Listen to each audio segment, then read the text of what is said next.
হলে আজি মা খটৰকে মাতিলা যে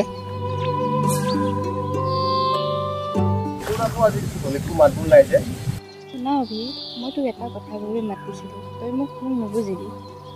আজি আকৌ কি হ'ল কথাবোৰ ইমান চিৰিয়াছভাৱে কৈছা যে কথাবোৰ চিৰিয়াছভাৱে তোমাক মাতিছোঁ মানে কি ক'ব বিচাৰিছা কালি দীপকক লগ পাইছিলোঁ সি মোৰ লাইফত আকৌ আহিব বিচাৰিছে সেইবোৰ কথা তুমি নোকোৱা আগতে বৰষাই মোক সকলোবোৰ কৈছে তোমালোকৰ মাজত বোলে আৰু প্ৰেছাৰ হৈ গৈছে মোৰ কিন্তু একদমবাৰে বিশ্বাস হোৱা নাই দেই কাৰণ মই জানো তুমি মোক এতিয়া ভাল পোৱা বুলি